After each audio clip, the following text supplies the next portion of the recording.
자, 오늘 하나님의 말씀은 마태복음 18장 15절입니다. 신약성경 30페이지 18장 15절입니다. 내 형제가 죄를 범하거든 가서 너와 그 사람과만 상대하여 권고하라. 만일 들으면 내가 내 형제를 얻은 것이요. 아멘. 기도하겠습니다. 자비하시고 사랑이 많으신 주님, 오늘 이 시간에도 저희들이 드리는 이 경배와 예배를 받아주시고, 오늘 이 시간에 하나님께서 우리들의 예배를 통해 영광을 거두시옵소서. 오늘 말씀을 들을 때 모든 지체들이 이 말씀에 크게 은혜를 받고 또 변화되는 복된 역사가 나타나도록 축복해 주시옵소서.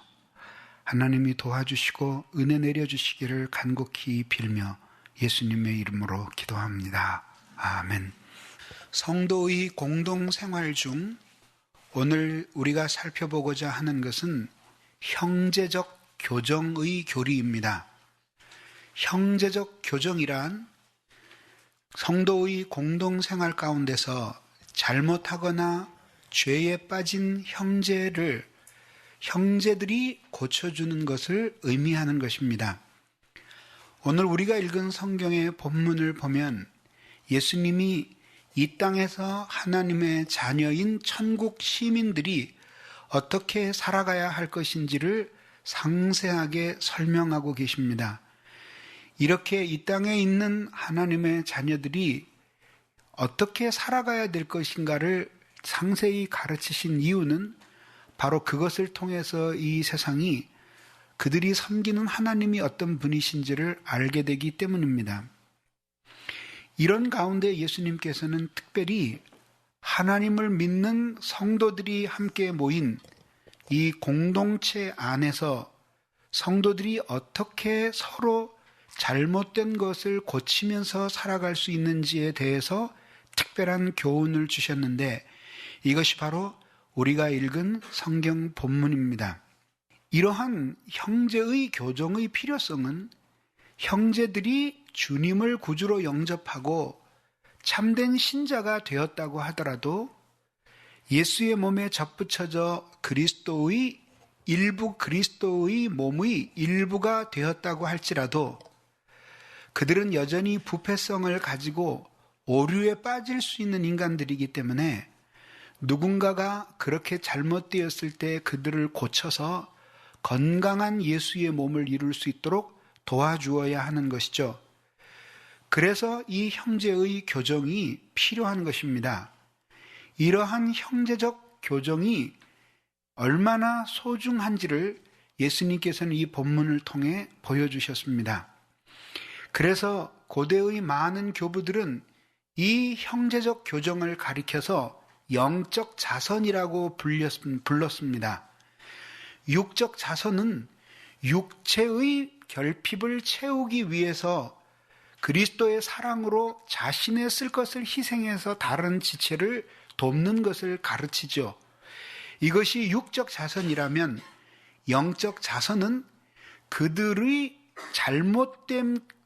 잘못에 빠졌을 때에 그 잘못에서 그들을 건져주고 교정해주는 것이 영적 자선입니다.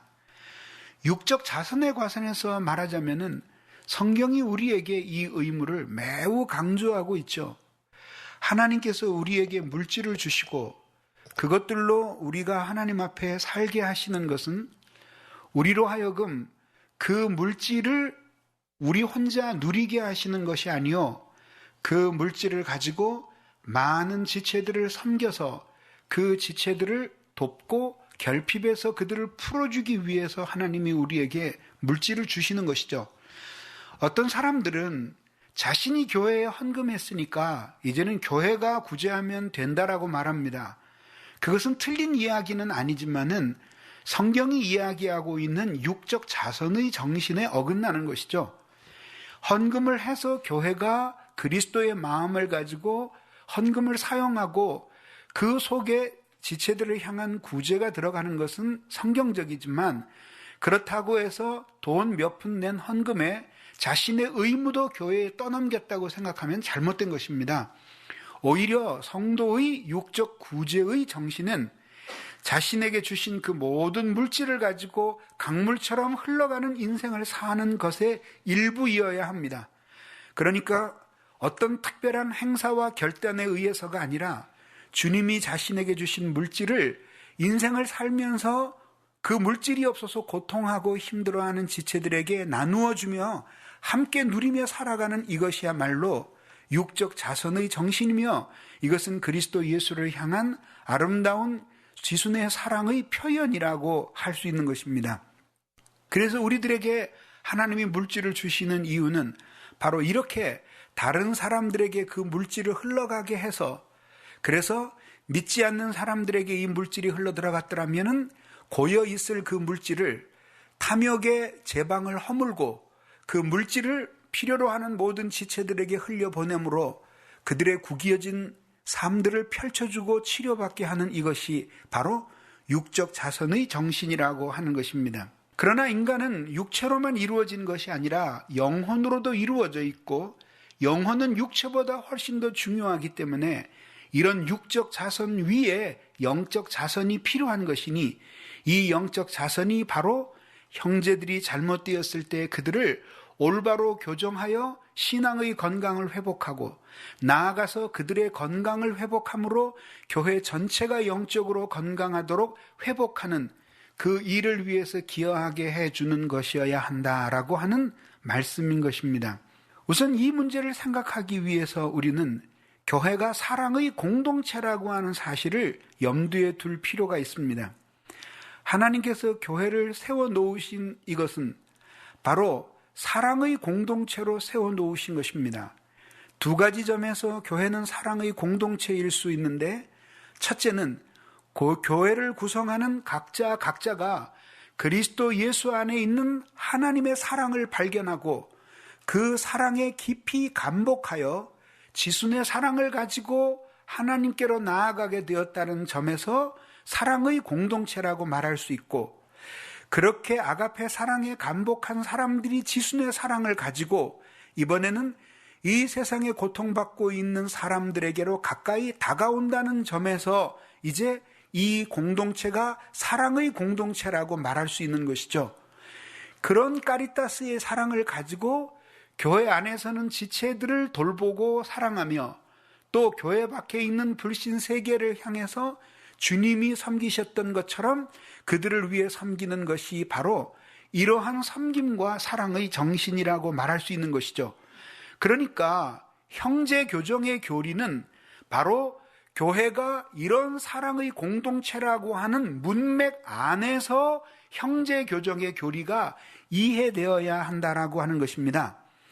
하나님께서는 이 사랑의 공동체 자체가 교통하는 사랑의 공동체가 되게 하신 것입니다.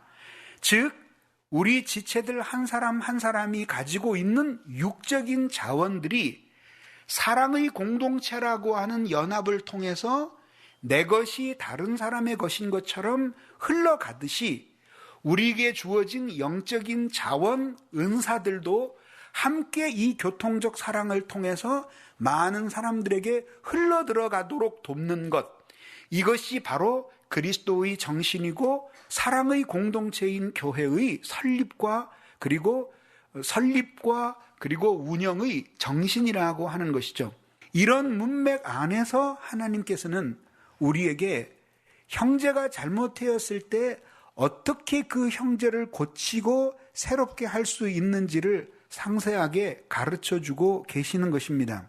그러면 이제 공동생활과 형제 교정의 관계를 살펴보도록 하겠습니다. 우선 형제가 잘못에 빠질 수 있다는 사실을 오늘 예수님의 말씀을 통해서 우리에게 보여줍니다. 형제가 범죄하거든이라고 말합니다. 여기서 이 형제는 정말 하나님을 신실하게 믿는 형제일 것입니다. 그러나 그 형제도 역시 범죄할 수 있다는 사실을 보여주는 것이죠. 다시 말해서 형제가 그리스도 예수의 몸에 접붙여진 참된 신자라고 할지라도 무엇인가 잘못에 빠질 수 있다는 사실을 오늘 성경이 우리에게 보여주고 있는 것입니다. 이렇게 형제들이 교회 안에서 참된 신자로서도, 참된 신자임에도 불구하고 오류에 빠질 수 있다는 사실을 보여주고 그들이 진실로 거듭나서 성화의 과정을 성실하게 걸어가는 사람들이라고 할지라도 때로는 여러 가지 잘못 때문에 오류에 빠져서 이렇게 올무에 걸린 사람처럼 갇혀 있을 수 있는데 이때에 이들을 풀어주고 회복시켜줄 사명이 교회에 있고 그것이 우리 모든 교회의 지체들이 그 사명을 함께 나누어 가지고 있다고 하는 말씀인 것입니다. 이렇게 형제가 빠질 수 있는 잘못은 크게 두 가지로 대별될 수 있는데 하나는 윤리적인 잘못이고 하나는 교훈적인 잘못입니다. 다시 말하면 첫 번째 윤리적인 잘못은 자신도 그것이 옳지 않다고 생각하는데 형제가 어떤 죄에 빠지게 된 것을 가리키는 것이죠. 미움이라든지 혹은 또 도적질이라든지 혹은 기타 정욕에 지는 죄라든지 어떤 마음에 있던 혹은 바깥으로 나타났던 어떤 것이든지 간에 어쨌든지 하나님께서 원하시는 바가 아닌 죄에 빠진 상태를 여기서 이야기하고 있는 것이죠. 그것이 바로 윤리적인 문제를 띠고 있을 때에는 윤리적인 잘못이 되는 것이죠. 이런 잘못에 빠졌을 때 그 지체는 형제의 도움을 받아서 자기의 죄와 잘못을 교정받고 다시 건강한 그리스도의 몸으로 복귀해야 된다라고 하는 것입니다. 이런 경우에는 형제들이 이 사람을 교정해 줘야 하는데 형제들이 이런 윤리적인 잘못에 빠진 지체를 교정해 주기 위해서는 자신들이 윤리적으로 건강한 삶을 살아가고 있어야 한다라고 하는 것이죠. 자신도 계속해서 도둑질을 하고 있는 사람이 도둑질을 하고 있는 형제를 책망하고 그를 올바른 길로 돌아오게 할 수 없지 않겠습니까? 자신이 정욕에 지고 있는 사람이 정욕에 빠져서 범죄한 지체를 돌아오도록 잘 권면하고 돌볼 수 있다라고 하는 것은 심리적으로 어려운 이야기죠. 이렇기 때문에 사실은 형제가 윤리적인 잘못에 빠졌을 때마다 모든 교회의 지체들은 자기를 돌아보는 기회로 삼고 그리고 자기 정화의 계기로 활용을 해야 된다라고 하는 것이죠. 또 교훈적인 잘못에 형제가 빠질 수 있습니다. 이것은 아직 윤리적인 문제는 없지만은 진리가 아닌 거짓된 교훈을 참된 신앙을 위한 진리라고 확신하는 잘못을 가리키는 것입니다. 이럴 경우에는 이 사람을 올바른 길로 돌아오게 하기 위해서는 그 형제를 사랑하는 마음만 있어서는 안 되고 그 형제보다도 뛰어난 지식을 가지고 그릇된 길에 들어선 그 형제를 설득하여 참된 진리로 교훈할 수 있는 진리에 대한 풍부한 지식을 가져야 된다는 것이죠. 그러니까 형제가 잘못에 빠졌을 때에는 윤리적인 잘못이든지 교훈적인 잘못이든지 간에 어쨌든 이것은 하나님의 말씀에 대한 지식을 필요로 하게 된다는 것이죠. 키더민스터의 리차드 백스터가 말했듯이 그 모든 건강한 그리스도인의 삶은 건강한 교리에서 나오는 것이죠. 그러니까 윤리적인 잘못에 빠진 형제를 바른 길로 돌아오게 할 때에는 자신도 윤리적으로 떳떳한 사람이 되어야 할 뿐만 아니라 동시에 그것만 가지고는 안 되고 그 오류에 빠진 지체들을 무엇이 잘못됐는지를 성경적으로 보여주고 타이를 수 있어야 된다라고 하는 것이죠. 더욱이 그가 윤리적인 잘못이 없이 오류인 교훈적 잘못에 빠졌을 경우에는 더더욱 참된 신앙이 무엇인지를 아는 풍부한 지식을 가지고 있어야지만 이 사람을 옳은 길로 돌아올 수 있게 한다는 것이죠. 결국 자선이라고 하는 것은 있는 사람이 베푸는 것이기 때문에 이러한 영적 자선을 제대로 베풀기 위해서는 자기 자신이 풍부한 은혜와 하나님의 진리에 대한 지식이 넘쳐나는 삶을 살아야 한다라고 하는 사실에 우리들은 주목하게 되는 것입니다. 이러한 풍부한 진리와 은혜의 지식을 가지고 형제들을 계속 돌아오게 하는 이 사역은 다니엘서서 말한 바와 같이 형제를 옳은 길로 돌아오게 하는 사람은 하늘에 빛나는 별같이 밝게 비추리라고 하신 하나님의 약속처럼 그는 하나님 앞에 정말 고귀한 일을 하고 있는 것입니다. 한 나라의 제왕이 되고 장군이 되어서 역사를 주름잡는 사람보다 도탄에 빠진 형제 한 사람 한 사람을 건져 참되신 하나님께로 전향하게 하고 주님을 배항하던 그 삶을 돌이켜 다시 창조의 목적을 따라 살아가게 하는 이것은 말할 수 없이 소중한 영적 자산이며, 교회 안에 있는 많은 지체들이 교훈적인 오류와 윤리적인 잘못에 빠졌을 때에 풍부한 은혜와 진리에 대한 지식으로서 그들에게 참으로 행하여야 할 바가 무엇이고 걸어가야 할 바가 무엇인지를 가르칠 수 있는 이 영적 자선이야말로 그가 하나님의 교회를 섬길 수 있는 훌륭한 섬김이라고 아니할 수가 없는 것입니다. 그러므로 우리는 기회 있는 대로 이런 하나님의 은혜와 진리를 아는 지식에서 끊임없이 자라도록 많이 애를 써야 되는 것입니다. 실제로 우리들의 지나온 교회의 역사들을 보면은 어떤 사람이 교훈적인 잘못에 빠져서 이단적인 신앙을 추종하게 되었을 때 그들을 꾸짖고 혹은 바른 길로 돌아오기 위해서 접근했던 많은 사람들이 그들이 가르치는 잘못된 교훈에 미혹하여서 오히려 자신의 참 신앙을 저버리고 오류에 떨어지게 된 경우들이 많이 있는데, 이것은 결국은 지식이 없는 사랑으로도 부족하고 그 다음에 사랑이 없는 지식으로도 충분하지 않다는 사실을 보여주는 대목입니다. 그래서 형제들을 이런 잘못에 빠지게 되었을 때 그들을 정말로 하나님 앞에 올바로 고쳐주는 일들이 필요하다라고 하는 것이죠. 너무나 당연한 이야기지만 이러한 형제가 오류에 빠졌을 때 그들을 교정해 주어야 할 형제 교정의 필요성은 무엇일까요? 크게 세 가지로 나누어서 설명할 수 있는데, 첫째는 그 사람의 영혼을 위해서 그를 교정해 주어야 한다라고 하는 것이죠. 그가 하나님을 믿는 참된 형제이기 때문에 이미 그리스도 예수의 몸에 접붙여졌죠. 그런데 그가 잘못하게 됩니다. 죄에 빠지게 됩니다. 윤리적인 잘못에 빠지거나 교훈적인 오류에 빠져서 그릇된 확신을 붙잡게 됩니다.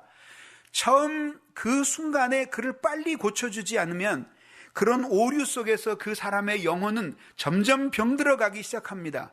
그리고 점점 그의 영혼이 병들어갈수록 그의 심령은 더욱더 피폐해지고, 그리고 하나님의 교회는 결국은 병들게 되는 것이죠. 이런 지체들이 많이 있으면 교회는 예수님의 마음을 가지고 예수님처럼 섬길 수 있는 교회가 될 수가 없는 것이죠. 그래서 이 사람의 영혼을 고쳐주어야 한다라고 하는 것이죠. 이 사람의 영혼의 부패를 막기 위해서라도 빠른 시일 내에 잘못에 빠져 있는 그 지체를 섬겨서 그 지체로 하여금 올바른 곳으로 돌아올 수 있도록 도와주어야 한다라고 하는 것이 이 교훈을 가르쳐 주신 예수님의 의도이고 또 정신입니다. 그렇다면은 이제 이렇게 지체가 잘못하고 있을 때에 그 잘못된 지체들을 한 사람 한 사람의 영혼을 위해서 고쳐주어야 하는데, 만약에 빨리 고쳐주지 않으면 어떻게 될까? 이 사람의 영혼이 점점 더 부패하게 되는 것이죠. 그리고 오류에 빠졌을 때 즉시 건져내지 않으면은 그 오류가 그 사람의 지성과 심지어는 그 사람의 모든 사고의 기능까지 점령해서, 그래서 그릇된 것을 그릇되다고 판단하는 그 지성의 판단조차도 혼란을 겪게 된다라고 하는 것이죠. 그래서 결국은 영혼이 철저하게 파괴될 때까지 방치되기 때문에 빨리 그 형제를, 그 형제의 영혼을 위해서라도 교정해 주어야 한다라고 하는 것이죠. 두 번째는 이 세상을 위해서라도 선교적인 차원에서 형제가 잘못되었을 때는 빨리 고쳐주어야 한다라고 하는 것이죠. 이 세상에 있는 많은 사람들은 그 주님께 대해서 깊은 관심이 없기 때문에 장시간 시간을 내어서 우리들이 가르쳐주는 이 구원의 교리, 그 다음에 우리들이 가르쳐주는 이 하나님과의 화목의 교리 같은 것들을 배우려고 하지 않습니다. 그들의 눈에 들어오는 것은 하나님을 믿는 사람들의 행동입니다. 그리고 그들은 그것에 의해서 하나님에 대해서 모든 것을 판단해버리고, 그러한 판단들이 이 사람의 영혼의 운명을 좌우하게 되는 것이죠. 여러분들이 복음을 전하다가 절대로 예수 믿지 않는 사람들을 한번 보시기 바랍니다. 그 사람들은 대부분 예수님을 믿지 않기 위해서 결심한 사람들입니다. 그 사람들이 이런 결심을 하게 된 것은 대부분 예수 믿는 사람들에게서 못 볼 일들을 보았고 깊이 실망했기 때문에 복음에 대한 강한 의도적인 반감을 가지고 있는 사람들입니다. 그렇게 완고한 마음을 가지고 살아가는 것은 잘못된 것이기 때문에 언젠가는 하나님께 심판을 받겠지만은, 그러나 그들에게 그런 마음을 가질 수밖에 없도록 그릇된 모본을 끼쳐준 사람도 그 사람의 영혼이 실족한 것에 대해서 일정 부분은 죄를 감당해야 된다고 보는 것이 성경의 판단입니다. 그렇기 때문에 성경은 여러 곳에서 우리에게 이 세상에서 빚된 자녀로서의 모본을 보이도록 우리에게 강조하고 있습니다. 너희의 착한 행실로 모든 사람들에게 하나님의 영광을 돌리게 하라고 예수님이 친히 말씀하신 것도 바로 이러한 맥락인 것입니다. 실제 중국의 북경에서 있었던 일입니다. 사스가 일어나고 온 도시가 막 말할 수 없이 어려움 속에 휩싸이게 되었습니다. 대책 없이 사스가 번져나가면서 수많은 사람들이 죽어가고 그중에 간호원과 의사들이 최대의 피해자가 됐습니다. 이때에 의료에 종사하던 사람들이 자기 근무지를 이탈하는 일이 일어나지 않았어요? 대만 같은 데서는 간호원과 의사들이 병원을 뿌리치고 도망가는 사태까지 벌어지지 않았습니까? 여기 북경에서 이런 유사한 일들이 일어나고 있었습니다. 거리는 거의 철시 상태가 되고 피하지 못한 연약한 그 사람들과 병든 자들, 그리고 노숙자들, 이런 사람들이 길거리에 방치된 채 있었습니다. 그래서 거리가 거의 철시가 된 상태였는데 거기에서 북경시장이 이렇게 텔레비를 보고 있는데 어떤 사람들이 그 위험한 지역을 무릅쓰고 들어가서 그들에게 도시락을 나눠주고 물을 주고 그들에게 약을 주고 하는 것을 봤어요. 저 사람들이 누구냐 그랬어요. 그랬더니 비서진들이 가서 다 조사를 해보니까 그 허가받지 않는 교회에서 모이고 있는 성도들이 흩어져서 그렇게 하는 것이었어요. 그 다음 날도 보니까 또 그런 거죠. 이 사람이 엄청난 감동을 받았어요. 중국의 공무원들도 자기 국민들을 제대로 돌보지 않고 모두 피하는데, 의사들도 피하고 간호원들도 회피하는데, 저 사람들은 도대체 누구길래 저 생명의 위험을 무릅쓰고 저 사람들에게 다가가서 저 사람들에게 음식물을 제공해주고 저들을 씻겨주고 그리고 저들에게 물을 따라주고 저렇게 대화해주고 그러는 게 도대체 누구냐 그랬어요. 알고 보니까 그리스도인들이에요. 그래서 사스가 어느 정도 평정이 된 다음에 이 시장이 거기에 있는 대표자들을 불렀어요. 12명인가 가서 식사에 초대가 되었어요. 그래서 같이 먹으면서 이 사람이 아주 깊이 감동을 받았다고 표했어요.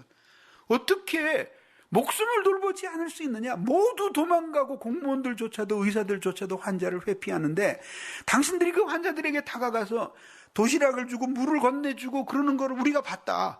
근데 어떻게 그럴 수 있느냐? 정말 놀랍다. 그때 모든 사람들이 예수님께서 우리에게 그렇게 하라고 가르치셨으며 예수님이 이 북경시에 계셨어도 아마 그렇게 했을 겁니다. 그랬더니 이 북경시장이 얘기했어요. 소원이 뭔지 하나만 얘기해보라 그랬으니까 우리가 자유롭게 모일 수 있도록 넓은 장소를 주십시오. 몇천 명이 모일 수 있는 장소를 제공했어요. 그리고 허가를 해줬어요. 그래서 지금 수천 명이 모여요. 그냥 이것이 바로 이 세상 사람들이 하나님을 믿는 자녀를 통해서 하나님이 누구신가를 알게 되는 방법이에요. 한 해 전에 우리 지체들이 아프가니스탄에 선교 여행을 갔습니다. 아직까지도 아프가니스탄은 그렇게 마음대로 예수 못 믿게 합니다. 그리고 정말 죽음의 위협을 느끼는 곳입니다. 오죽했으면 그 선교사님이 복음을 전해서 두 형제가 예수를 믿었는데 둘이 같은 집안의 형제야. 그런데 서로 숨겨요. 같은 교회 나오면서. 왜냐면 교회라고 하는 것도 없고 뭐 예배당에 모여서 주일날 예배드리는 게 아니니까. 그러니까 서로 예수 믿는 신앙을 고백했다는 사실을 그 맘 놓고 고백을 하지 못해요. 서로 믿는데도. 그럴 정도로 무서운 곳이에요. 거기 우리 지체들이 가서 고아처럼 버려진 아이들을 열심히 돕고 섬기고 신체 검사도 해주고 사랑으로 함께 돌보면서 뛰놀았습니다. 원래 이 이슬람이 두려움의 영에 사로잡혀 있거든요. 그러니까 자유가 없어요. 근데 그렇게 해서 아이들과 웃고 뛰놀고 막 놀아주니까 마지막 헤어질 때 그 도시에서 만찬을 베풀면서 거기 지도자급에 있는 어떤 분이 인텔리겐츠한데 그분이 그런 얘기를 하더래요. 정말 이해할 수 없다. 우리 동네에 외국인이 이렇게 와서 우리 피도 살도 섞이지 않은 우리 아이들을 이렇게 사랑하고 돌봐 주었는데 나는 도대체 너무 놀랍다, 이해가 되지 않는다. 근데 이런 놀라운 사랑의 근원이 어디인지 자기는 너무 궁금하다고 이야기하더래요. 우리 모두 다 그 자리에서 그 사랑의 근원이 바로 하나님입니다 라고 말하고 싶었겠죠. 그렇게 사랑을 통해서 하나님이 누구신지를 알아가는 거죠. 근데 오류에 빠진 지체를 내버려 두게 되면은 그 지체가 계속 망가진 채 있으면서 하나님에 대한 그릇된 인상을 죄 가운데서 이 세상을 향해 오염시키는 거죠. 그걸 통해서 많은 사람들이 주님께로 돌아올 수 있는 길들이 차단이 되는 거라 이거죠. 그러니까 세상을 위해서라도 그 지체를 고쳐주어야 한다라고 하는 것이죠. 그러나 보다 더 중요한 사실이 하나 있으니 이것은 바로 교회를 위해서라도 그를 고쳐주어야 한다라고 하는 것이죠. 그는 그리스도 예수의 몸입니다. 교회의 한 지체이지요.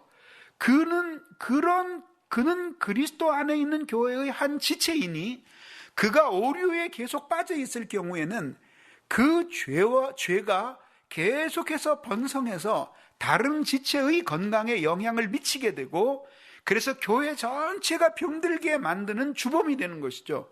그러니까 교회는 교회 자신을 위해서라도 그 형제를 고쳐야 한다라고 하는 것입니다. 그러니 개개인에게 일어나는 모든 오류와 잘못이 사실은 개개인의 문제가 아니라는 것이죠. 우리는 흔히 잘못에 빠졌을 때 누군가가 와서 자신에게 충고하려고 하면 우리는 흔히 내 프라이버시야, 내 개인적인 생활이니까 이야기하지 마 라고 말하는데 사실은 그런 것은 성경에서 성경적인 태도라고 볼 수가 없습니다. 왜냐하면 우리의 신앙생활도 개인적인 것이 아니고 우리의 윤리적인 삶도 개인적인 것이 아닙니다. 어느 형제가 주님을 위해서 정말 아름다운 은사를 받았으면 그 모두 우리의 것이고 그 형제가 죄악에 빠졌으면 그 모든 것이 또한 우리의 부끄러움이니 함께 하나님 앞에 나아가며 우리들이 서로를 고쳐 온전하게 되라고 예수님께서는 주기도문 속에서 하늘에 계신 우리 아버지여라고 기도하라고 가르쳐 주셨고 우리가 우리에게 죄 지은 자를 사하여 준 것 같이 우리의 죄를 사하여 달라고 간구하도록 교훈하셨던 것입니다. 이렇게 형제를 고쳐주어야지만 교회가 전체적으로 건강을 회복할 수 있기 때문에 이것은 개인적인 문제가 아니라고 하는 것이죠. 개인적인 문제가 아니라고 하는 것이죠. 더욱이 한 성도가 하나님의 자녀이면서 교회에 계속 출석하면서 이런 죄를 짓게 될 경우에는 더더욱 많은 문제를 불러일으키게 되는 것이죠.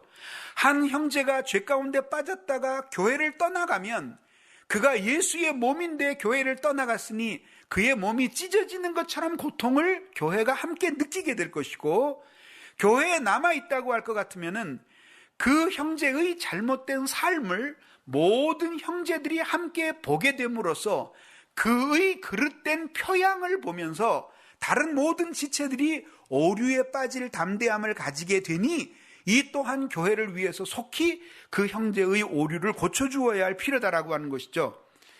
실제로 어떤 그 사역자가 외국에 있는 교회에 나갔는데 한인교회에 나가서 부교역자로 섬기는데 청년들을 돌보게 됐어요.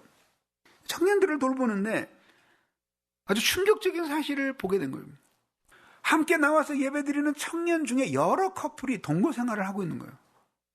그래서 어떻게 그런 일이 있을 수 있냐고 청년들에게 이야기하면 오히려 교회의 분위기는 뭐 요즘 세상에 그런 걸 가지고 이야기하냐라는 식이 들어요.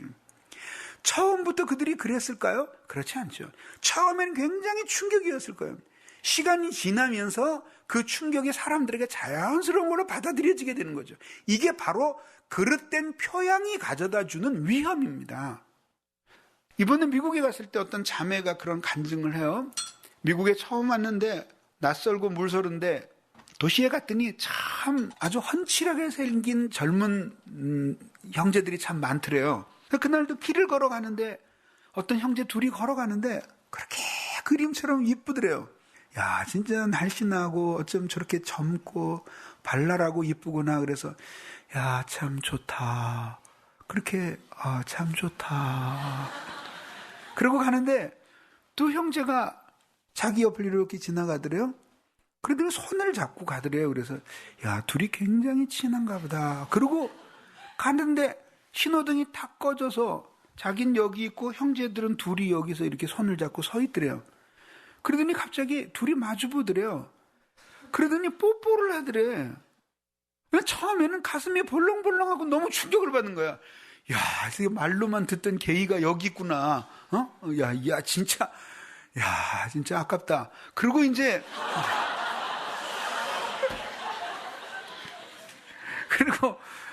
그리고 그냥 너무 충격을 받는 몇 시간 동안 그게 떠나질 않더래요. 그 다음날까지도. 그런데 그게 그냥 종종 있는 일이라는 거죠. 서로 끌어안고 볼을 부비고 뭐 뽀뽀하고 막 그러더니 그런데 조금 했더니 또 여자애들이 앞에서 그러더래. 전철에서 끌어안고 뭐 여자애들끼리 뽀뽀를 하고 뭐. 이제는 뭐 그런 일이 일어나도 아이고 또 하는구나. 그러면서 이 잘못된 표양을 보면서 만성이 되어가는 거예요. 그러면은 이게 자연스러운 것이 되어가는 거예요. 이번에 그 도시를 갔더니 어느 한 교회에서 성도 한 사람이 교회를 걸어서 재판을 청구했어요. 이게 뭐냐면 내가 낸 헌금 돌려달라는 재판이었어요. 그러면서 그 목사님을 만났는데 목사님은 자기는 정말 더럽고 치사해서 당장 돌려줘 버리고 싶다는 거죠. 근데 그런 예가 한국에서는 그래도 없는데 외국에는 심심찮게 일어납니다. 언젠가 한 번은 성도 한 사람이 법원에 제소를 했어요. 외국에서 있었던 일인데 이게 뭐냐면 11조를 바치면 복을 받는다 그래가지고 11조를 열심히 바쳤는데 복권형 비슷한 것도 안 오더라. 그러니 이거는 교회가 사기친 거다. 부당이득 반환 청구 소송을 냈어요. 내가 그 목사님한테 그랬어요. 돌려주지 마십시오. 결론적으로 얘기하자면 목사님은 돌려줄 권한이 없습니다. 야, 어떻게 인간이 그럴 수가 있을까? 응?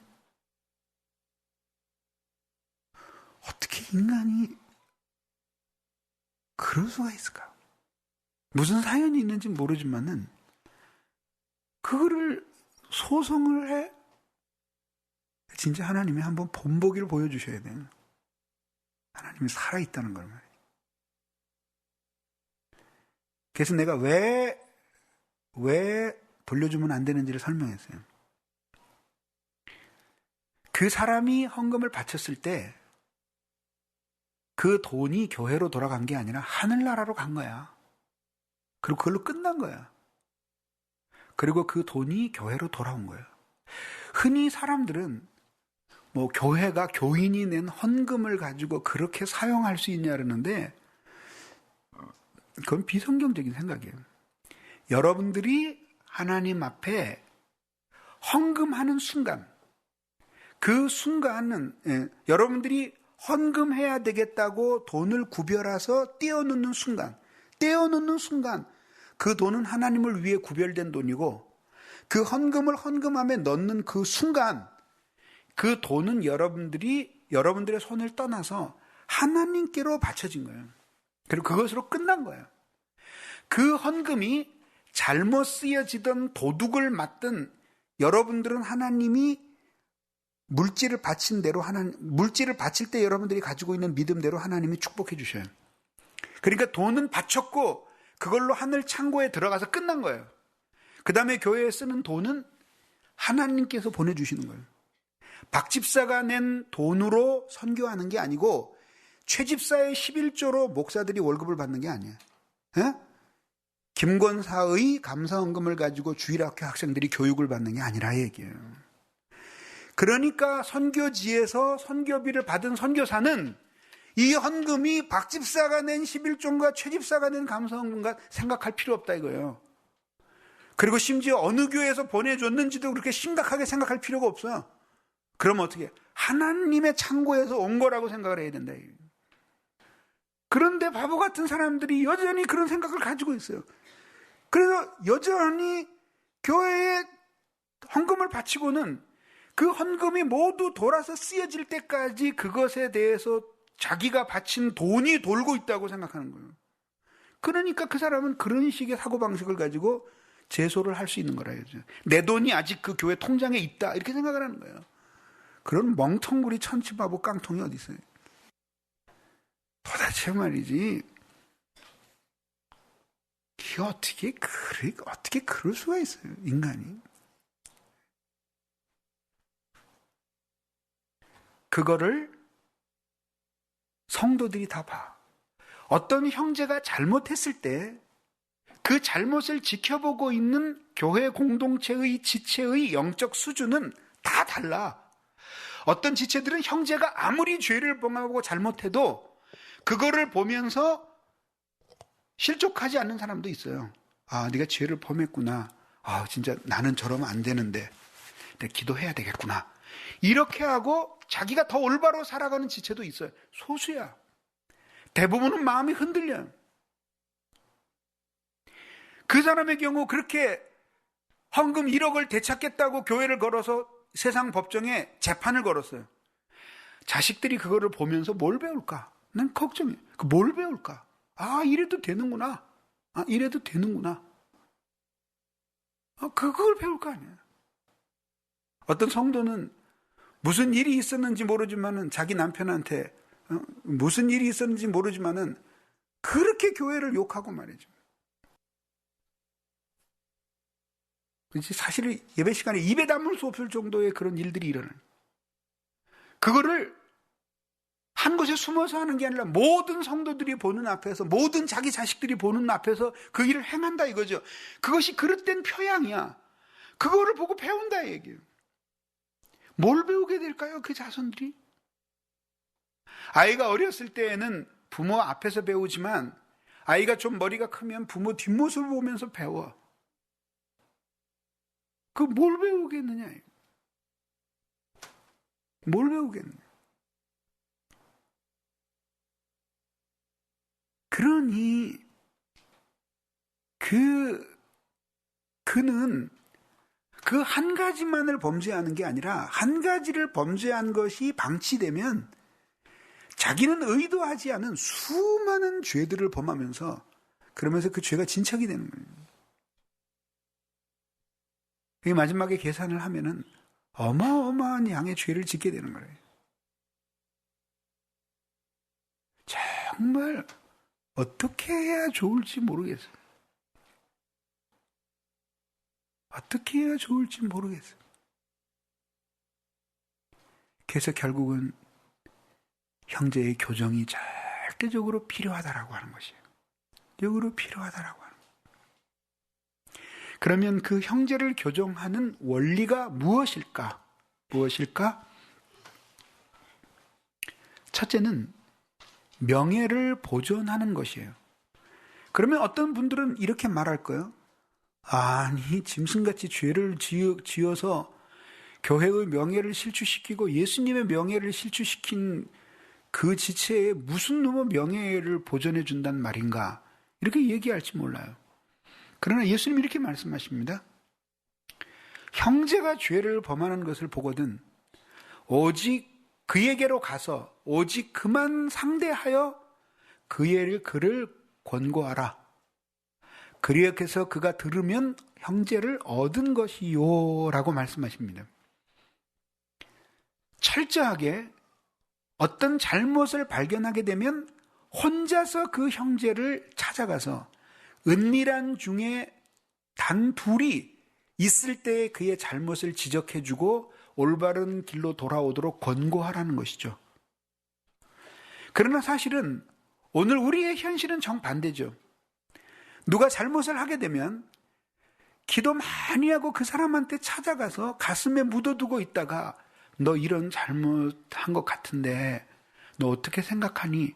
고쳐야 되지 않겠니라고 말하진 않고 그 사람의 잘못을 보고 나면 그 사람에게 가라고 예수님 말씀하시는데 그 사람에게는 안 가고 아무 상관없는 사람에게로 가서 막 떠들기 시작하는 거예요.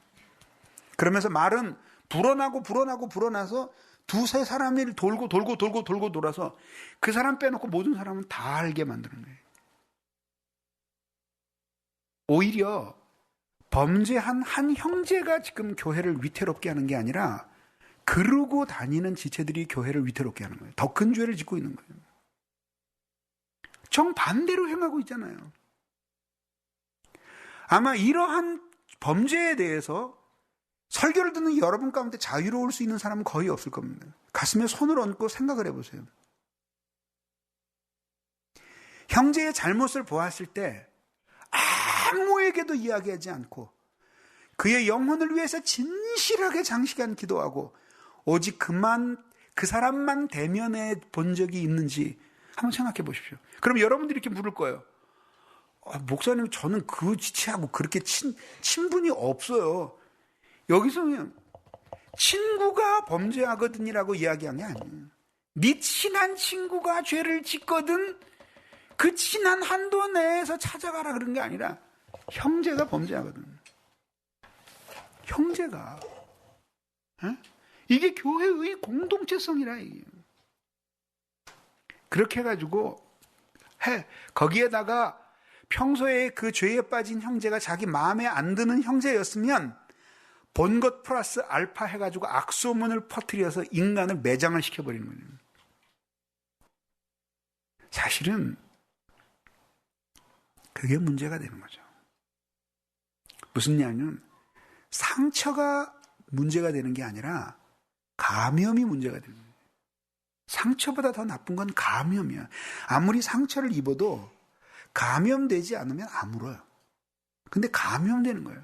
그러면 상처 낸 사람도 나쁘겠지만 그것을 감염시켜서 온 몸을 위태롭게 한 사람은 더 나쁜 사람이죠. 심지어는 그렇게 해서 자기 생각에 동참하는 사람들을 작당을 해서 당을 만들고 그리고 그 사람들 그렇게 남을 비난하고 소문을 퍼뜨려서 범죄한 형제의 범죄를 빌미 삼아서 그의 명예를 먹칠하기 위해서 만나는 사람들 중에는 아예 회심조차도 안 한 사람들도 섞여 있다 이거죠. 이럴 경우에는 한 사람에게 죄 짓는 게 아니라 그 사람에게도 죄를 짓는 거야. 그래서 결국은 회심하지 못한 영혼이 교회를 떠나게 하고 실망을 하게 하고 이런 일들이 일어난다 이 얘기예요. 근데 왜 그러는지 모르겠어요. 왜 그럴까요? 형제를 바르게 해줄 용기와 사랑이 부족하기 때문이죠. 그럼 어떤가? 괜히 내가 이야기했다가 네가 뭔데? 이러고 면박을 주면 난 어떡하나? 아니면 또 그 형제가 내 약점을 알고 너도 이랬잖아. 그리고 대들면 어떡하나? 뭐 이런 등등의 이야기. 또 내가 이렇게 괜히 남의 일에 휘말려 들어서 내 평안을 잃어버리고 싶지 않아. 이게 모두 다 예수님 사랑일까요? 자기 사랑일까요? 두말할 필요가 없죠. 그러니까 여러분들에게는 공동체의 성이 현저하게 부족하다고 이야기하는 거죠. 지금 제가 이야기하고 있는 이 사실들은 오늘날의 여러분들의 신앙생활에 있어서 조금도 과장된 것이 아닙니다. 우리 한국교회에서 표준적으로 통용되고 있는 교회의 환경들을 내가 사실 그대로 이야기하고 있는 것이에요. 근데 이것이 얼마나 비성경적이고 탈신앙적인 행동인지를 여러분들이 오늘 분명히 알고 고쳐야 된다 이거죠. 고쳐야 된다 이거죠. 만약에 예수님께서 오셔서 죄를 지은 형제는 조금 야단을 치시고 그거를 갖다가 그냥 그 입으로 막 그냥 토해내어가지고 모든 지체들에게 옮겨가지고 교회를 더럽힌 여러분 중에 한 사람, 그 말을 옮긴 한 사람의 죄를 준엄하게 물으신다면 여러분들은 주님을 불공평하다고 말하겠죠. 불공평하게 처리하신다고 말하겠죠. 근데 그럴 수 있는 가능성은 너무 많은 거죠. 왜? 그 형제가 죄를 범하는 그 순간 그것은 개인적인 범죄였을지 모르지만은 그러나 그것은 공동체의 죄야. 그런데 여러분들의 그러한 무분별한 이 말의 옮김을 통해서 형제 교정이 아닌 형제 악담, 형제 교정이 아닌 형제의 명예를 실추시키는 행동들을 통해서 여러분들은 감염의 역할을 한 거예요. 감염의 역할을 한 거예요. 여러분, 당뇨가 왜 그렇게 무서운지 아세요? 당뇨 아무리 심하게 걸려도 인슐린 제때 맞고 당 조절하면 절대 안 죽어요. 근데 왜 문제가 돼요? 합병증 때문에 문제가 되는 거예요. 몸이 상처가 나면 아물지를 않아. 수술을 하면 피가 멎질 않아. 그러니까 상처보다 더 무서운 게 감염이라 이거죠. 그런 점에서 여러분들은 얼마나 많이 감염시켰는지 한번 생각해 보세요. 그러한 소문에 휘말려서 형제의 명예를 보존해 주지 못하고 실추시키는 그 행동 하나하나에 대해서 여러분들은 아주 심각하게 자기를 성찰해야 돼요. 인간에게 있어서 이 명예라고 하는 것은 생명과도 같은 거예요. 예수님이 이렇게 범죄한 형제인데도 은밀히 찾아가서 그에게만 말하는 것으로 형제 교정을 시작하시는 이유는 두 가지 사실을 보여주는 거죠. 우선 첫째는 뭐를 보여주냐면은 하나님께서 범죄한 형제이지만은 그의 명예를 매우 소중히 여기신다는 복음적인 사실을 보여주는 것이죠. 복음적인 사실을 보여주는 것이죠. 복음적인 사실을 보여주는 것이죠. 우리 모두 하나님 앞에 죄를 지은 적이 있어요. 그 죄를 지은 적이 있는데 그 죄를 지었을 때에는 다른 사람 누구에게 알려지기 전이라고 할지라도 자신의 양심에 의해서 자신이 책망을 받고 있어요. 이미 깊이 책망을 받고 있어요. 그러니까 사실은 그에게 정말 필요한 것은 사실은 양심의 가책보다도 더 중요한 복음으로 그를 감동시켜서 그 길에서 돌아오게 하는 것, 이것이 그에게 있어서 정말 필요한 것이라고 하는 거죠. 그래서 그의 명예를 보존해 주라는 거죠. 우리도 하나님께로 돌아올 때 보면은 율법 때문에 돌아온 게 아니라 사실은 복음 때문에 감격해서 하나님께로 돌아오는 건 아니에요. 돌아오는 거잖아요.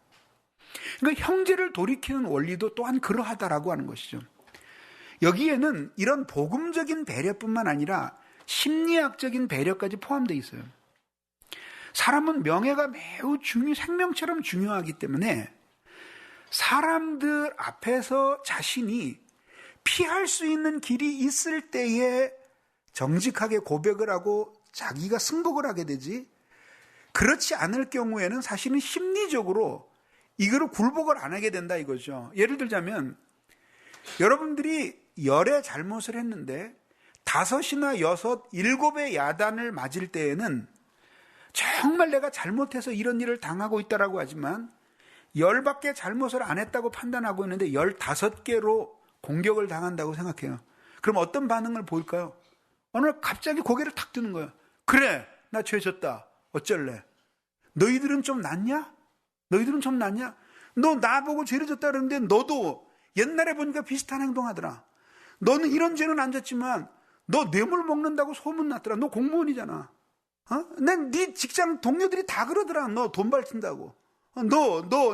너 지금은 나를 뭐라 그러지만 네 마누라가 너 바람 펴가지고 피눈물 흘린 거 온 교인이 다 아는데 네가 낫냐? 그래, 나 더럽다. 니들 중에 깨끗한 놈이 어떤 놈이냐 이게. 쓰레기 같은 인간들. 그러고 사태가 확산이 되는 거야. 그래, 나 죄 졌다. 어쩔래? 그래, 나 죄 졌다. 그래, 나 막 간다. 그래, 어쩔래? 니들이 뭔데? 경찰에서 가만히 있는데 니들이 뭐야? 이런 반응이 보일 수 있는 거니, 심리적으로. 예? 그거는 요만한 애들도 마찬가지예요. 그렇기 때문에 여기서 명예를 보존해 주는 그것이 너무너무 필요한 거예요. 예? 그런 거라. 이런 모든 것을 다 알고 계셨기 때문에 예수님께서 배려하신 거예요. 찾아가서 그 형제만 독대해라. 그리고 그에게 그의 잘못을 이야기해주고 돌이킬 수 있도록 얘기해라. 제가 대학에 9년 동안 있었습니다.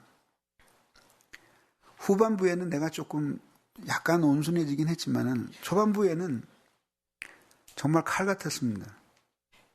제 별명이 검찰총장이었어요.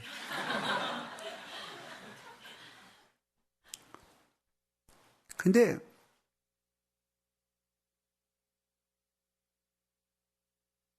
그 학생들이 정말 그릇해. 잘못해. 그 이해가 안 되게끔 그렇게 살아. 그래서 정말 홀달궜어요. 이 교수에게는 이 레포트를 보는 직관 같은 게 있어요. 수백 개의 레포트를 읽어도 이거 어디서 봤는데 이런 게 있어요. 근데 이제 찾아내기가 굉장히 힘들죠. 근데 분명히 읽는데 깨끗하게 쓰여진 레포트인데 어디서 분명히 본 거야. 틀림없이 읽었어요. 야, 이상하다. 이거 읽었는데 이게 도대체 뭐. 그래서 그거를 전부 다 교수실 바닥에다가 펼쳐놓고 조교하고 둘이서 찾아냈어요. 근데 그 중에 하나를 딱 찾았는데 똑같은 컴퓨터에 써서 한 사람은 명조체로 한 사람은 필기체로 된 거야. 그뿐만이 아니죠. 더 지능적인 놈은 이 사람 레포트에서 3분의 1씩 합쳐가지고 쓰는 거예요. 그것까지 다 찾아서 마지막에 교수실 앞에다 방을 붙였어요. 몇 번 레포트는 몇 번 하고 갔고, 몇 번은 몇 번 하고, 몇 번은 몇 번, 몇 번은 몇 번 플러스 몇 번 플러스 몇 번이니까 베낀 사람과 베김을 당한 사람이 함께 와서 해명하지 않으면은 다 낙제다. 그리고 방을 써서 딱 붙였어요. 그랬더니 이제 난리 난 거예요, 애들이. 그래가지고 막 들어오는 거예요. 이게 정말 형편없죠. 그래가지고 들어오는 놈들한테 아주 그 얼굴에 기름기 흐르는 애들이 있어요. 번질번질한 애들 있어요. 되게 들어와요. 뭐 이렇게 머리를 극적극적 하면서 싹 물 들어와가지고 그 교수실에 있는 그 의자에 앉으려고 이래요. 거기 있다가 레포트를 한 주먹 쥐고 그 화가 좀 안 나도 그럴 경우에는 학생들을 막 그 기회가 있을 때 기선을 확 제압해야지 그 1년 동안 4년 동안 편안하지 첫 번 만남에서 말려들기 시작하면은 고달픕니다. 그래서 레포트를 한 움큼 가지고 있다가 뭐 앉으려고 이러면 말 확 집어던지는 거죠. 너 이놈 자식 말이지. 너 같은 놈이 무슨 신학교로 오냐고 말이지. 난 너 같은 인간하고 상대할 일 없으니까 너 신학교 가도 된다고 도장을 찍어준 너의 그 담임 목사님 이름하고 주민등록번호가 아니라 전화번호. 네? 주민등록번호까지 몰라요.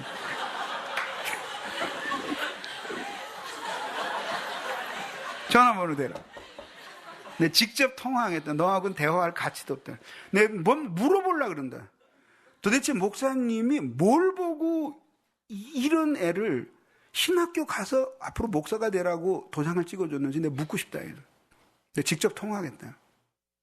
네, 그러고 나서 그리고 이제 막 봉변을 당하고 이제 뛰어나가는 거죠. 무슨 언제까지 레포트 내라 그런 것도 없어. 그냥 뛰어나가는 거예요. 그 다음 학생이 들어오는 거예요. 야, 어땠니? 그러니까. 말하지 마. 너 이제 죽었다. 근데 딱 들어와. 근데 얘는 의외의 애야. 얘는 진짜 양손하고 시키는 대로 하는 애인데, 왜 얘 왜 이렇게 레포트를 이 짓을 했는지 이해가 안 가는 거죠. 예. 먼저 들어오면서, 앉지도 못하고, 그냥, 아주 그냥 스스로 부끄러운 그 자괴감에 얼굴을 못 들죠. 예. 앉아라. 그래서 이제 앉아서 앞에 나간 학생하고는 전혀 다르게 이제 이야기를 하는 거예요. 왜냐하면 걔네들은 그따위를 하려면 집어치워. 아무리 그래도 결국은 졸업해요. 근데 이런 애는 집어치워 그러면 당장 가다가 그냥 자퇴원서 써버린다고. 그러니까 이제 앉아서 이런 거죠. 내 친구들한테 얘기 들으니까 낮에는 아르바이트하고 밤에 공부한다며. 네. 세차장에서 일한다는데 정말이냐? 네. 네 부인은 아기 가지고 있으면서 또 그 공장에 다닌다며. 네. 그러면서 이제 물어보는 거죠. 그 전에 커피, 홍차, 녹차, 물 이렇게 있는데 뭘 먹을래? 그랬더니 예배 없이 괜찮습니다. 그래도 아무거나 주세요. 그러죠. 아무래도 이제 그런 애들한테는 냉수가 적합할 것 같아요. 그래서 냉수를 다 마실 때쯤 돼서 그런 거예요. 어깨에 손을 다 얹고 힘들지. 눈물이 쭉 흐르고. 나도 그렇게 힘든 전도사 생활을 보냈단다. 지금도 전도사야. 그런데 너희 교회 성도들이 그렇게 기도하고 네 아내가 그 공장에 가서 이렇게 힘들게 일하는데 마지막 희망이 너 좋은 목사 되는 것 말고 뭐가 있겠니? 그럼 막 엉엉 울죠. 누구든지 그런 실수 한 번쯤 하지 않겠니? 다음 주까지 다시 써서 내라. 그러고 보내요. 그래서 문을 열고 이제 눈물을 씻으면서 나가는 친구들이 야, 너 혼나지? 몰라.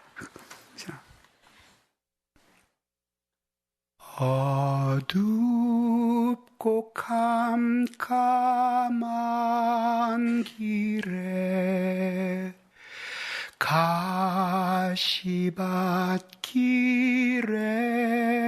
가시밭길에 길 잃은 양 한 마리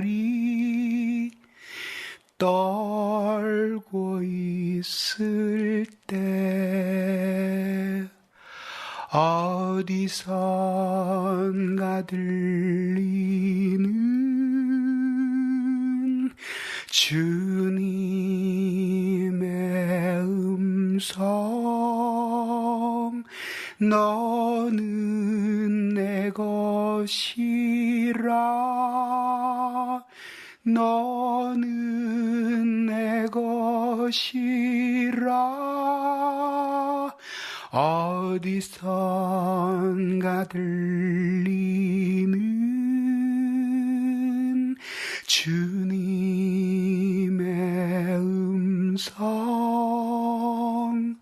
너는 내 것이라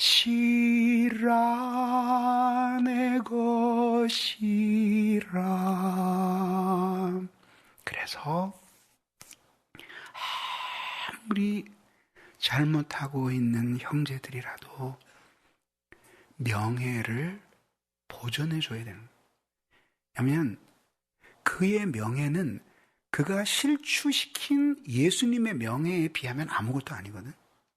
그렇지만 그 사람 자신의 명예를 위해서가 아니라 그를 인격적으로 돌아오게 하기 위해서 명예를 보존해줘야 되는 거예요. 명예를 보존해줘야 돼요. 그래서 필요한 것이 뭐냐 하면은 용서와 사랑의 원리야. 용서와 사랑의 원리. 특별히 여기에서 이 용서와 사랑은 그의 죄를 자기 모든 공동체가 함께 짊어지고 있다라고 하는 바디로서의 연대의식에서 오는 용서와 사랑의 정신이란 말이죠. 에스라가 이 모본을 보여주었잖아요. 에스라는 경건한 지도자였는데 어느 날 보니까 포로에서 본국으로 돌아온 이스라엘 백성들이 정말 죄를 지은 거예요. 그때 이 에스라는 제일 먼저 성전 앞에 가서 엎드려서 자기의 죄인 것처럼 흐느껴 울면서 하나님 앞에 용서를 구했어요. 이게 바로 공동체의 정신이에요. 공동체의 정신. 하나님, 우리의 죄가 저 형제 안에 있습니다. 있습니다. 그러면서 그를 진실하게 사랑하고 용서하는 거예요. 어떤 경우에서도 포기돼서는 안 될 이것이 바로 뭐냐면 사랑의 사랑.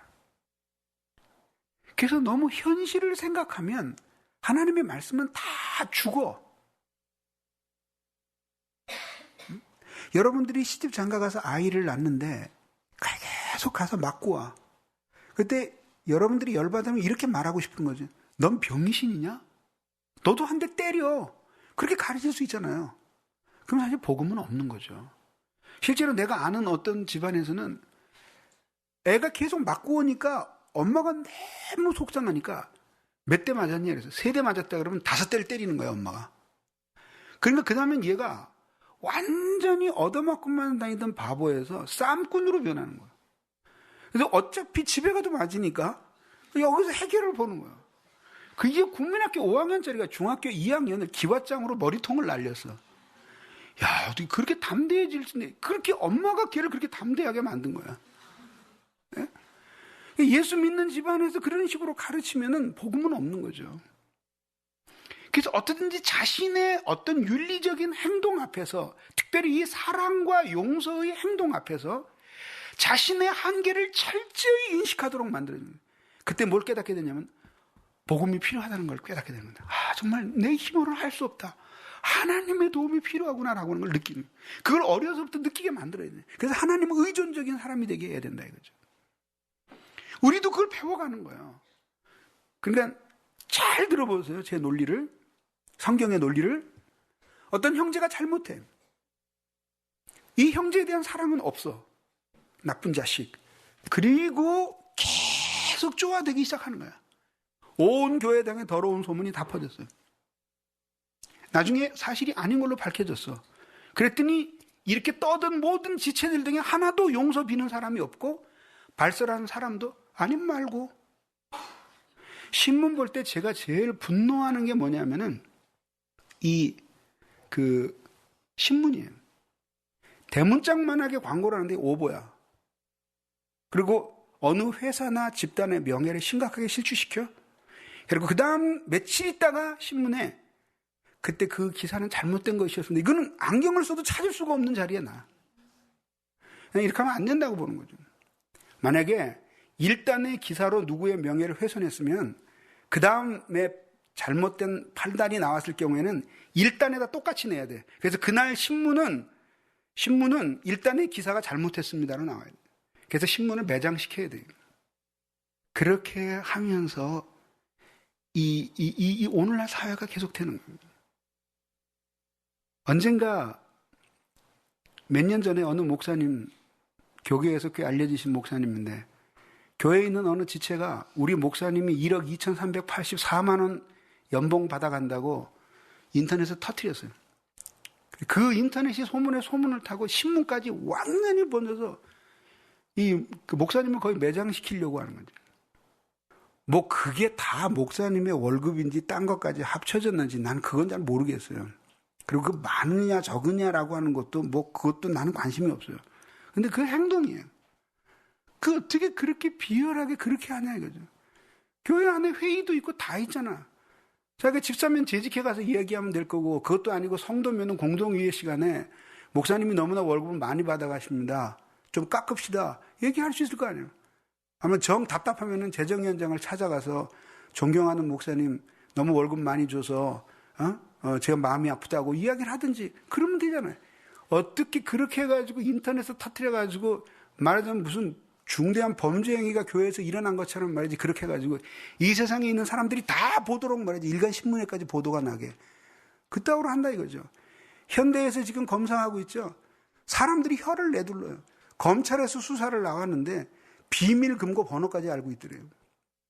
그 수사에서 그게 나오겠어요? 그 내부에 있는 사람들이 다 밀고 해서 그렇게 된 거예요. 현대가 비자금을 조성하고 한 것에 대해서 나는 편들자는 이야기는 아니에요. 그건 나쁜 거고 벌을 받아야 돼요. 예? 그렇지만 그렇게 같이 피를 묻히고 더러운 일을 한 사람들이 자기에게 불리하게 되었고, 그 다음에 자기를 섭섭하게 한다고 그런 식으로 자기가 다니던 회사를 헐뜯고 해가지고 그렇게 폭로해서 그렇게 더러운, 그거는 말하자면 아주 도티하고 더러운 행동이래요. 어떻게 이런 식으로 살아가냐, 이 사회가. 이렇게 잘못된 사회를 올바른 복음의 정신으로 꾸짖어야 될 이 사회의 목소리가 그리스도인들이라 이거야. 근데 그리스도인들 자신이 교회에서 그런 식의 삶을 프랙티스하지 않는다 이게. 자기도 똑같이 그렇게 살아간다 이거죠. 그러니 이게 교회 담장 하나 사이에 두고 교회 속에 세상에 들어와 있는 거지 뭐냐 이게. 그런 비열한 정신을 가지고 살아간다 이게. 그리고 예배 시간에 위선을 떨면서 하나님 앞에 예배를 드리고 끝나고 나가면 또 그런 식으로 살아가고 그러면서 한다. 그게 뭐냐. 하나는 교회 밖에 있는 쓰레기고 하나는 교회 안에 있는 쓰레기지 무슨 차이가 있냐. 하나님의 나라는 그렇게 해서 오는 게 아니에요. 현대 사회에 있어서 이 익명이 가지고 있는 유익이 굉장히 많아요. 그래서 그런 익명성이 있기 때문에 사실 사회 구석구석에 있는 더러운 것들이 폭로되고 그걸 통해서 사회가 정화되는 것은 어느 정도 우리들이 인정한다 이거죠. 그러나 교회 안에서까지 그렇게 돼야 되겠냐요. 여러분들은 한번 여러분 주위에 있는 지체들 가운데 죄를 지어서 회개하는 지체는 봤지만 형제가 죄를 지은 것을 잘못 알고 잘못된 소문을 내어서 형제를 명예를 실추시켰다는 사실 때문에 회개하는 사람 본 적 있어요?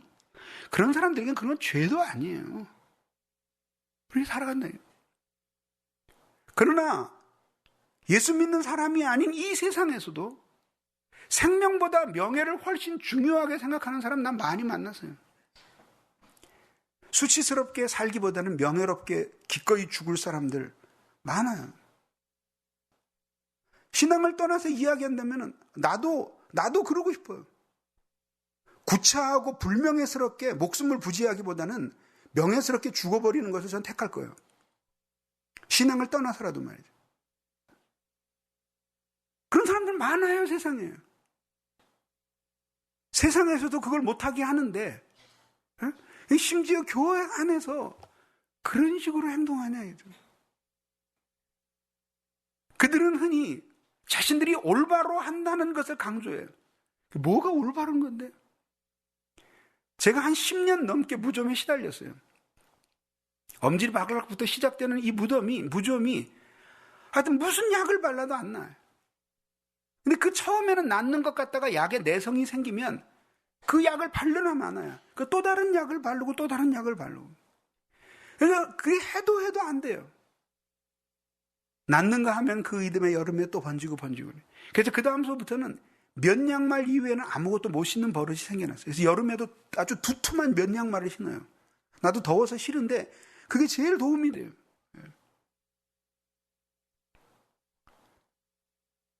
그러나 한 번도 나는 그렇게 계속해서 치료해도 자꾸 옆에 발가락으로 무좀을 번지게 만드는 엄지발가락을 잘라버리는 것이 무좀에 대한 대책이라고 생각해 본 적 없어요. 그럼 차라리 무좀을 조금 가지고 5발가락 가지고 내 정상적으로 살고 싶지. 그거 잘라내버리고 깨끗한 발 가지고 4발가락 가지고 살고 싶지 않아요. 그거 잘라내도 된다고 이야기하는 사람은 되게 남의 발가락 가지고 그렇게 얘기하는 거예요.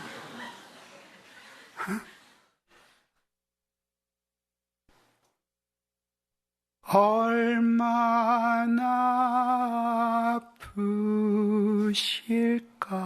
아프실까. 하나님의 마음은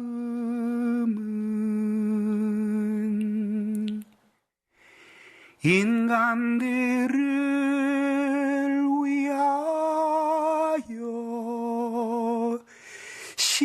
십자가에 달려 채물되실 때 주님이 십자가를 지신 정신이 우리 모두의 죄를 당신의 죄라고 여기고 짊어지신 거예요. 그래서 주님 앞에 형벌을 당할 때에도 조금도 이상하게 생각하지 아니하시고 우리를 위해 고난을 당하신 거예요. 의롭게 사는 형제를 돕기 위해서 고난을 참는 일은 가끔 있을 수 있어요. 그러나 죄에 빠진 형제를 위해서 고난을 받는 일은 별로 없죠. 근데 정말 지체들의 고난이 필요한 부분이 바로 그 부분이에요. 그 부분이에요. 그게 예수의 정신이에요. 그래서 그렇게 하면 안 된다 얘기해요. 의식도 없이 행동하며 살아오는 날 동안에 예수의 몸에 얼마나 많은 상처를 냈는지 한번 생각해 보세요. 깊이 뉘우치고 회개해야 해요. 그리고 이제는 같은 일을 행하지 아니하도록 아주 주의를 기울여야 해요.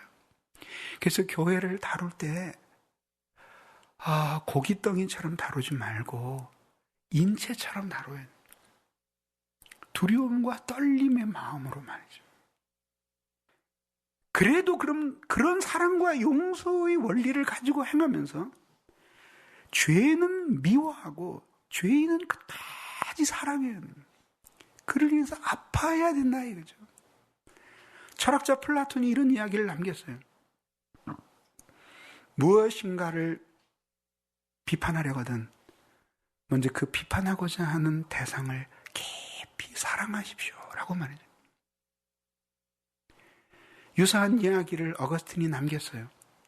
먼저 그대의 지체를 뜨겁게 사랑하십시오. 그 다음에 마음대로 하십시오. 그런 용서와 사랑의 마음을 가지고 어떤 죄에 빠진 지체도 그 형제를 더럽다고 여기지 말고 그거를 고쳐서 회복시켜 건강한 몸으로 만들어주는 것, 그것이 정말 그를 빛 가운데로 돌아오게 하는 것이다. 그를 그렇게 고치지 않으면 결국은 찢어지는 열교자가 될 것이고, 그렇지 않으면 교회 안에 남아서 교회를 부패시키는 사람이 될 것 아니에요. 우리 모두가 그 일이 내 일이라고 생각하고 형제들 속에서 수많은 교정의 작용이 일어난다고 한번 생각을 해봐요. 얼마나 몸이 건강해지겠는가 한번 생각해 보세요. 그래서 형제를 찾아가서 형제의 죄를 먼저 발견하고 그를 위해 눈물로 기도하니까 그를 향한 사랑의 마음을 주셔서, 그래서 다가가서 내가 너를 위해 오랫동안 기도 못한 건 정말 잘못했는데, 너 이런 잘못했는데 너 어떻게 생각하니? 정말 돌이켰으면 좋겠다. 돌아오너라. 그럴 때 형제가 정말 나도 너무나 괴로웠었는데 네가 나의 잘못을 지적해 주니 너무나 고맙구나. 내가 혼자의 힘으로 일어설 수 없는데 네가 나를 도와줄래? 그리고 치료의 길에 서서 일어선다고 한번 생각해 봐요. 오히려 그 형제의 죄가 얼마나 교회를 건강하게 하겠느냐는 말이에요. 응? 하나님의 그 놀라운 가슴 서미는 사랑은 모두 죄에 빠졌던 사람들에 의해서 경험된 겁니다. 죄의 용서를 통해서 하나님의 사랑의 깊이와 넓이가 경험된 거예요. 그걸 함께 경험하면서 공동체가 커간다고 생각하면 형제 가운데 남아있는 죄들이 올바로 그것을 다루기만 하면 은혜의 방편으로 하나님께서 바꾸어 놓으시는 거죠. 그런 거를 결국은 악이 되게끔 공동체 자체의 존립을 위협하게끔 그렇게 만드는, 그 감염시키는 사람들이 너무나 교회에 많은 거예요. 어떻게 해야 되겠어요? 그래서 용서와 사랑의 정신이 필요한 거예요. 그래도 듣지 않으면 어떻게 하나? 예수님께서 가르치는 거죠. 두세 사람이 찾아가라. 그래서 함께 권하라. 경고죠. 그래도 듣지 않으면 교회에 알려라. 그래서 그다음에 치리한다. 그래서 잘라낸다. 성경은 어느 곳에서도 죄 지은 형제를 잘라내라고 말하지 않아요. 그럼 어떤 형제를? 회개하지 않은 형제를 잘라내는 거예요. 죄 지은 형제를 잘라내라는 건 없어요. 회개하지 않는 형제를 잘라내는 거예요. 어떤 죄를 지었어도 회개하는 형제는 잘라낼 수 없어요. 회개하지 않을 때 잘라내는 거예요. 회개할 수 있는 기회를 주는 것이 사랑이에요. 그거를 예수님께서 이렇게 논리적으로 설명하고 계시는 거예요. 결국 형제 교정의 이 가르침은 교회가 잘못된 것을 고치면서도 일치를 상실하지 않을 수 있는, 다시 말하면 잘못된 것을 고치면서도 화해와 일치를 유지하는 복음적인 비결을 우리에게 보여주는 거예요. 그게 바로 이러한 교리들이라 이거죠. 이렇게 해야 되는 거라 이거죠. 그런데 인간들이 이러한 이치를 깨닫지 못하고 무지하거나 더 근본적으로는 사랑과 용서가 없기 때문에 한 형제를 정죄하는 동안에 예전에 자신도 그런 죄에 빠졌던 인간이라고 하는 사실은 까마귀 고기 먹은 것처럼 새카맣게 잊어버리는 거죠. 그러니까 대부분 십자가의 정신이 유지되고 현재적으로 십자가가 경험되는 곳에서만 이 형제 교정의 교리가 실행이 가능하지, 십자가에 대한 감각이 없는 곳에서는 현실적으로 이것이 불가능해지는 거죠. 자기가 어떠한 죄 가운데 용서받은 죄인인가 하는 거에 대한 의식이 거의 없는 거예요. 그런 상태 속에서 계속해서 죄를 짓게 되는 거죠. 이건 안 된다 이거죠. 최근에도 어느 후배 목회자가 교회에 어려움이 있는 거를 토로했어요. 그러면서 어떻게 하면 좋냐? 관둬라. 떠나라. 왜요? 교인들이 원하지 않잖아. 목사는 교인이 가라 그러면 가야 되는 사람입니까? 아니다. 목사는 교인의 사람이 아니라 하나님의 사람이기 때문에 하나님이 가라 그러시면 가는 사람이라는 건 틀림없다. 그렇지만 교회가 상처를 받잖아.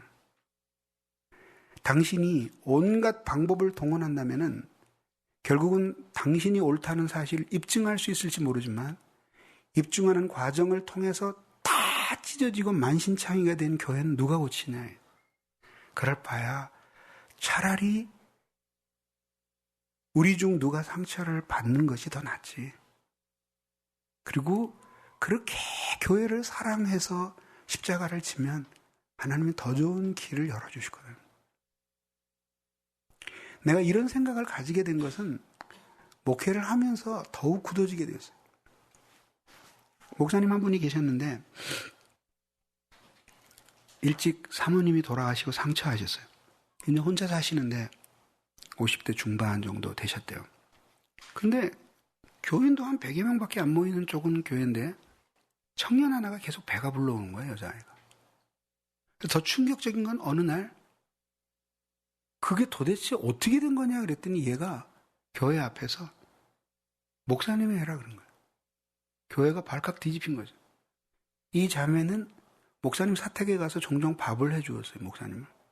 그러니까 목사님이 그게 아니다라고 이야기하는데 이미 그 목소리는 너무 작은 목소리고 계속 이러면서 다 돌아버려. 결국은 노회의 제소에서 목사님은 목사 직위를 박탈당하고 교회에선 쫓겨났어요. 쫓겨날 때 얼마나 잔인했는지 그 아이를 낳아가지고 그 아이를 목사님에게 품에 안겨서 내보냈어요. 퇴직금 없이. 5년의 세월이 지났어요. 그 교회에서 부흥회가 열렸어요. 이 자매가 또 충격적인 발언을 하는 거야. 막 울면서 그 아이가 목사님 애가 아니라는 거예요. 그때에 목사님과 반대편에서 싸우던 어느 집사 유부남의 아이라 얘기해요.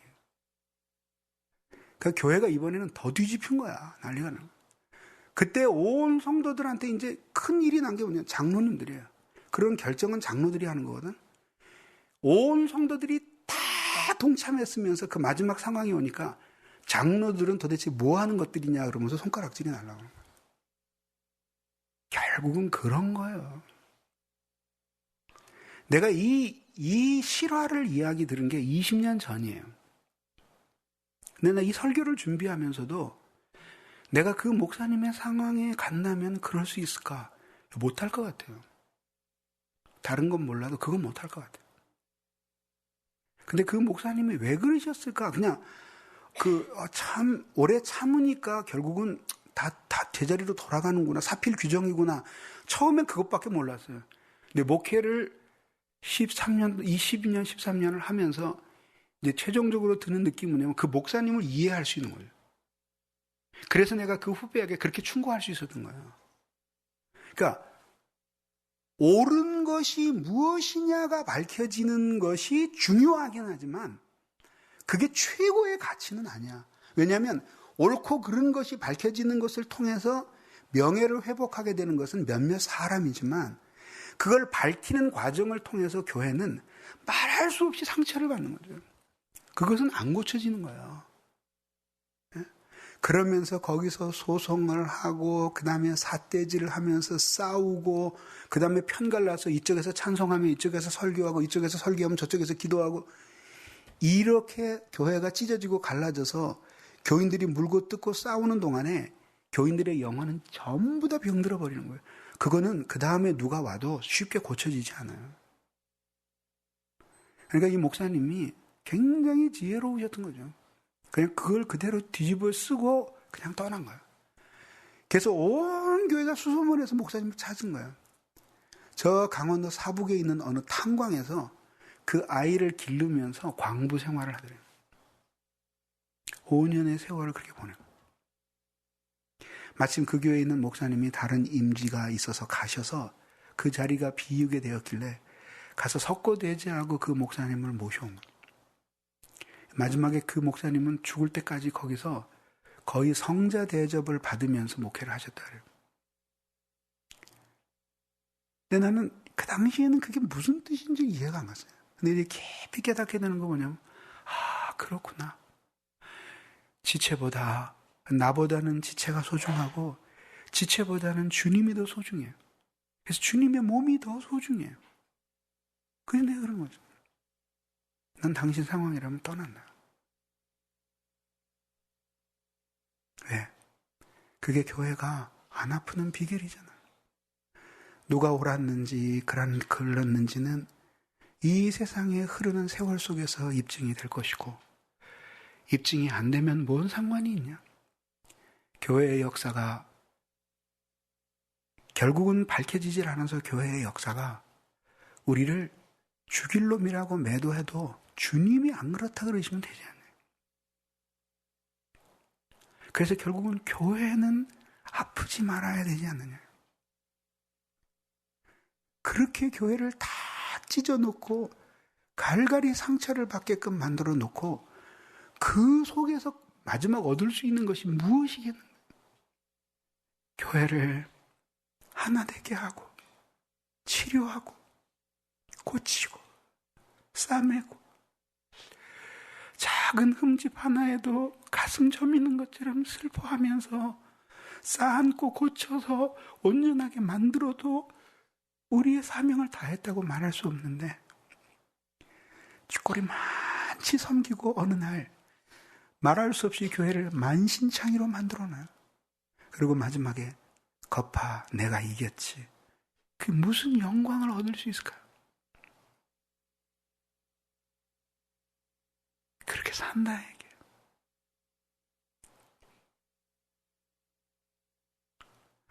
저는 이 시간에도 상처난 이 땅의 수많은 교회를 생각하면 가슴이 무너지는 것 같아요. 작은 교회도 예수의 몸이고 성도 두세 사람밖에 안 모이는 개척교회도 우리 그리스도의 몸인데 그리고 우리 모두 그리스도의 살인데 지체인데 그냥 희생하면 되잖아. 누명 좀 쓰면 어때요?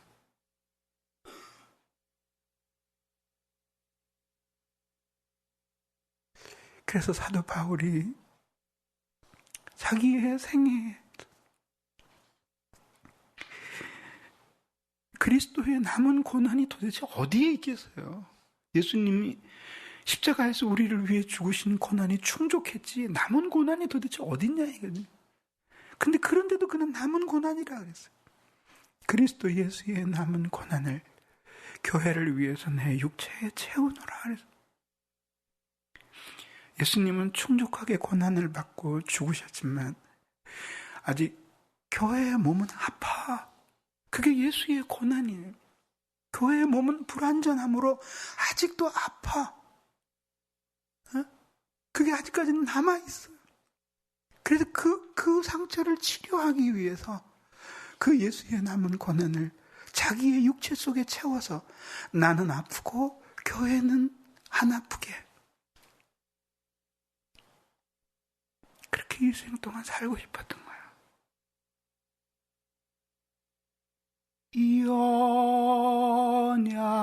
연약한 자에게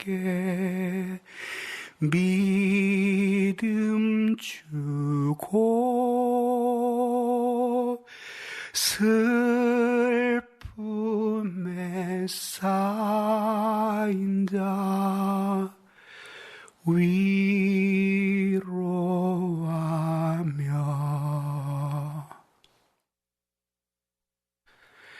길 잃은 자들을 친절히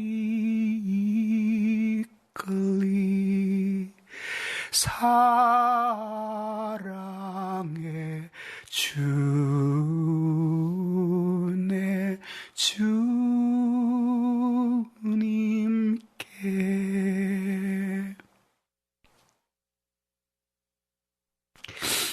이 땅에 있는 많은 교회들을 위해서 기도해 주세요.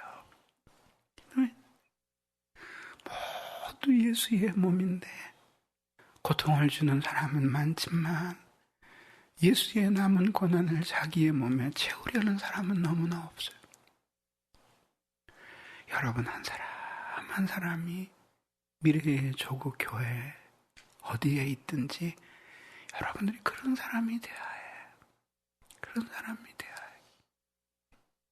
아무리 많이 악하고 잘못된 형제라도 사랑하고 용서하고 그를 잘라낼 생각부터 하지 말고 회개하여 주님을 배양하였던 삶에서 하나님을 향하여 전향하도록 돕고, 그래서 그 형제가 마음이 강팍해서 회개할 수 없을 때는 여러분들이 대신 회개해주고, 그래서 결국은 예수의 몸이 건강하게 그렇게 되도록 어려울 때마다 교회 세우기 위해서 십자가에 죽으신 예수님의 찢어진 살과 흘리신 피를 생각하면서, 그러면서 나도 그 예수님의 뒤를 따라간다라고 맘먹고 그렇게 희생하고 낮추면서 형제들 모두를 뜨겁게 피부치처럼 사랑하세요. 여러분들에게 잘해줄 때만 사랑하지 말고, 성령 충만할 때만 사랑하지 말고, 미끄러졌을 때, 죄 가운데 있을 때, 실족했을 때 더 많이 사랑하세요. 그래서 결국은 그의 손을 이끌고 빛 가운데 함께 살기를 기도하세요. 기도하겠습니다. 이 시간에 우리 같이 한번 기도하겠습니다. 기도할 때 하나님, 오늘 이 시간에도 우리를 용서해 주십시오. 우리를 긍휼히 여겨 주십시오. 우리의 지난 날에 주님의 몸을 아프게 했던 우리의 많은 허물들을 용서해 주시고, 무지 속에서 그렇게 살 때가 너무 많았으니 다시는 그렇게 되지 않도록 우리를 빛 가운데 세워주시고, 주님의 남은 고난을, 불완전한 교회를 온전케 하기 위한 나의 수고 속에서 나의 육체 속에 채워지게 도와주시고, 형제들이 충만할 때나 미끄러졌을 때나 변함없이 예수님처럼 사랑하게 하시고, 그래서 우리 모두 빛 가운데 살도록 사랑하고 용서하며 일치를 이루며 살도록 도와달라고 우리 같이 기도하겠습니다. 사랑이 많으신 아버지 하나님, 오늘 이 시간에도 간구하고 기도합니다. 은혜를 내려주시고 도와주시옵소서. 자비하신 하나님, 오늘 이 시간에도 은혜를 내려주시고 하나님 붙들어 주시옵소서. 하나님 은혜를 내려주시고 도와주시옵소서. 자비하신 아버지, 오늘 이 시간에도 간구하고 기도하오니 주님께서 도와주시고 은혜를 내려주시기를 간절히 빌고 원하옵나이다. 사랑이 많으신 주님, 저희 한 사람 한 사람을 붙들어 주시고 주님의 크신 사랑과 그 은혜 아래 붙들려 살게 하시고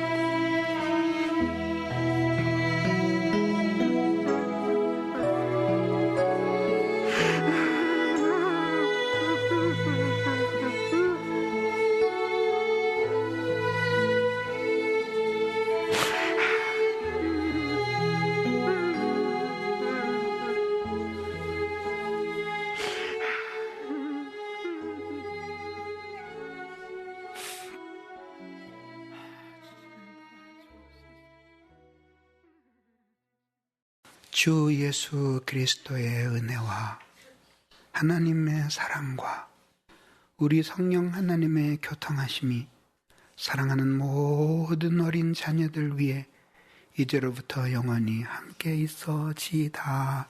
아멘.